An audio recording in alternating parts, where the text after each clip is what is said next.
Hey, everybody, back in the saddle after a little bit of an absence, but I want everybody to know that Renia Webb initially altered her story. Well, she wouldn't put it that way, but I am. Regarding the matter of who was responsible for the list of Oakland City Hall mix-ups and problems.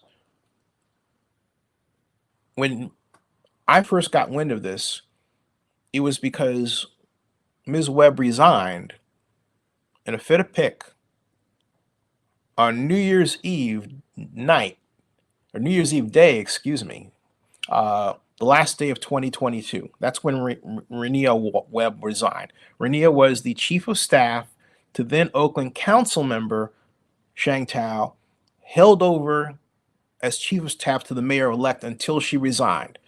The reasons she resigned were of controversy and note and controversy. She said that Andre Jones, the mayor's partner, who is a fixture in Oakland City Hall, even though he didn't have an official title, was verbally and she claimed physically abusive both to Renia and to Mayor Thao, mayor-elect at the time.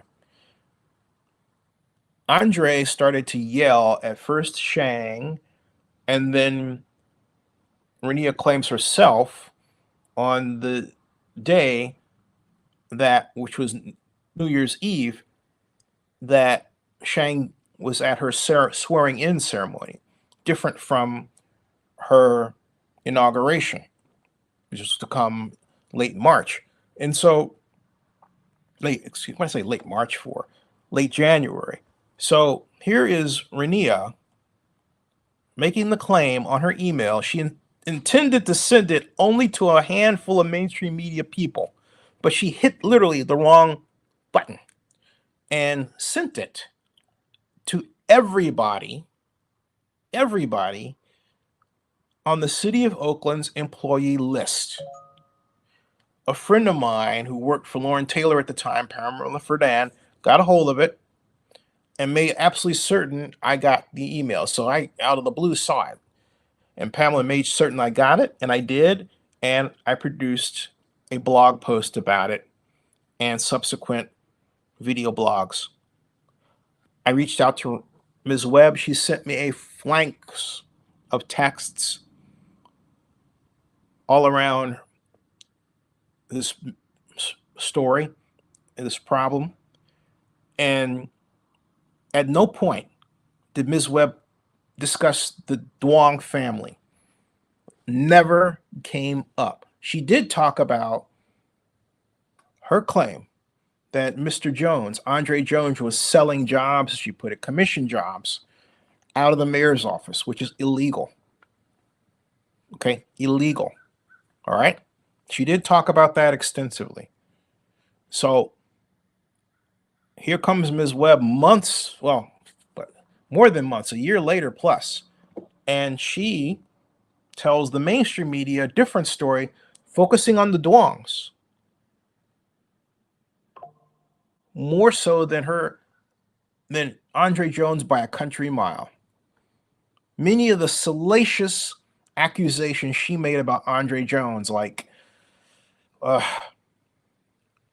inappropriate parties and so on, never came out of her mouth with respect to the mainstream media. What I was told was that the Oakland Public Ethics Commission, which doesn't look good in this entire matter at all, brought the story to FBI first. And then Ms. Webb was ready for her role to talk on camera to the mainstream media. So apparently they had all of this planned from what my source told me. And so that story included the Duongs. She never mentioned them to myself or Seneca Scott the first time. And that's why I'm making this vlog, and that's why I made other vlogs and news blog posts to establish the discrepancy. There's been a lot of game playing with the facts in this entire affair that really doesn't do anybody any good. And when you start to go in and unravel the wheat from the chaff, you find that the initial story was the correct one. Let me give you another example. About a month ago, Andy Duong, the son of David Duong of California Waste Solutions, told me that Mario Juarez, who we both have known for a while, had a Mexican cartel hold him up at gunpoint, he and his family member, in Mexico. Andy didn't even explain the entire story to me. I didn't understand. I didn't know that anything called evolutionary homes had to do with this. Just that Andy and one of his brothers was held up in Mexico. But the bottom line is they had given Mario money to go down to Mexico and set up operations and never heard back from Mario. When they went down to see Mario, they were held up at gunpoint, and Andy says that Mario had this cartel extort money from them. Okay. Now it's just coming out that story that he told me was true. Patricia or Patricia Yerger? Excuse me for a second.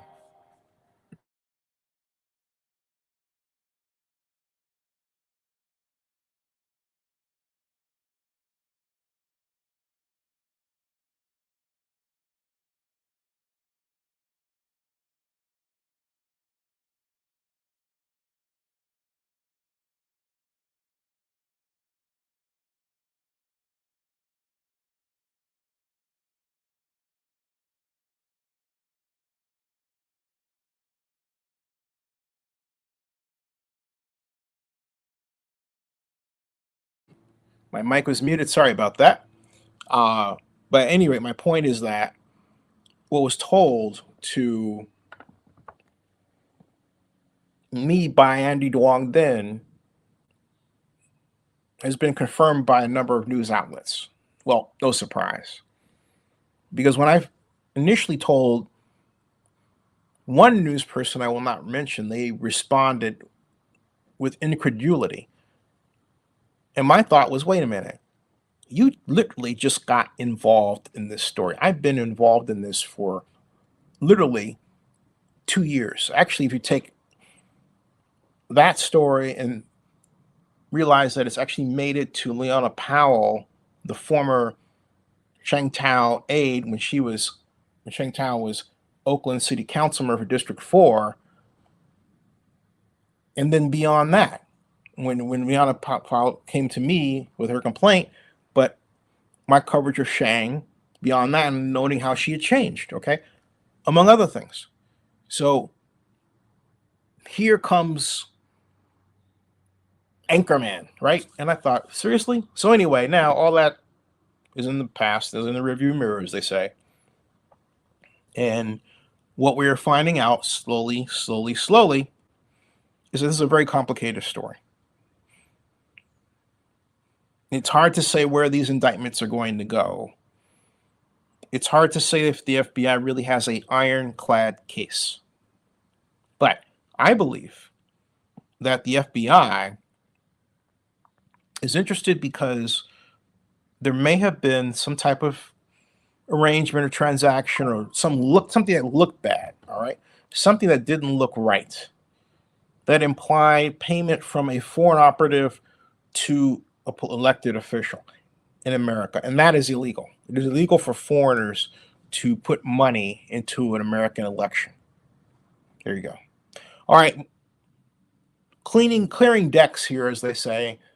Subscribe to Zennie62 on YouTube, like and share this video, and bookmark OaklandNewsOnline.com. We'll see ya.